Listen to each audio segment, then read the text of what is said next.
শালবনী নামে ছোট্ট একটা গ্রাম ছিল। গ্রামের একদম শেষে একটা পুরনো বটগাছ দাঁড়িয়েছিল। সবাই তাকে কালো বটগাছ বলতো। দিনের বেলায় গাছটা সাধারণ লাগলেও সন্ধে নামলেই যেন অন্যরকম হয়ে যেত। কেমন একটা অদ্ভুত ঠান্ডা হাওয়া বইত, আর ডালগুলো নিজেরাই নড়তে থাকত। গ্রামের লোকেরা বলতো, ওই গাছের নিচে রাতে যাস না, ওখানে ভূত থাকে। এই গ্রামেই থাকত টিটু নামে একটা দুষ্টু ছেলে। সে এসব ভূতটুত একদমই বিশ্বাস করত না, বরং এসব শুনলেই সে হাসত। একদিন সে তার বন্ধু মিঠুকে বলল, চল না, আজ রাতে বট গাছটার কাছে যাই। তুই পাগল নাকি? আমি যাব না। টিটু একটু হেসে বলল। ঠিক আছে, আমি একাই যাব। সেই রাতেই সবাই যখন ঘুমিয়ে পড়েছে, টিটু চুপি চুপি বাড়ি থেকে বেরিয়ে পড়ল।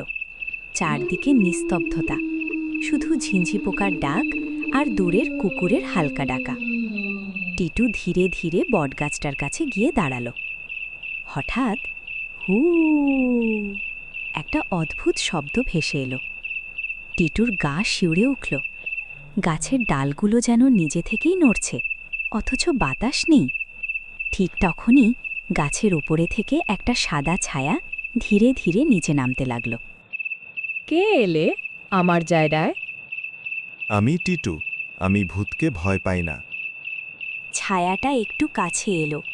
দেখা গেল সাদা কাপড়ে ঢাকা একটা অদ্ভুত অবয়ব। চোখ দুটো ম্লান আলোয় জ্বলছে। ভূতটা হালকা হেসে বলল, সবাই তাই বলে, কিন্তু সবাই ভয় পারে। হ্যাঁ, কিন্তু আমি কাউকে ভয় দেখাতে চাই না। তাহলে তুমি এখানে থাকো কেন? ভূতটা গাছটার দিকে তাকিয়ে বলল, অনেক বছর আগে আমি এই গ্রামের মানুষ ছিলাম। সবাই আমাকে চিনত, কিন্তু এখন কেউ মনে রাখে না। আমি একা হয়ে গেছি, তাই এই গাছটাই আমার ঘর। নরম হয়ে গেল। সে বলল, তুমি একা নও, আমিও আছি তোমার সাথে। ভূতটা অবাক হয়ে তাকান। তুমি আমার বন্ধু হবে? টিটু হেসে বড়িয়। তোমার সাথে দেখা করতে আসব।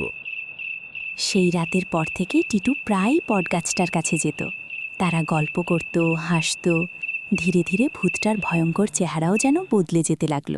সে আর আগের মতো ভয় লাগত না।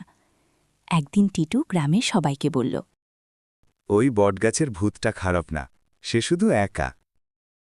কিন্তু কেউ তার কথা বিশ্বাস করল না। তবুও টিটু থামল না, কারণ সে জানত সব ভূত ভয় দেখানোর জন্য না, কিছু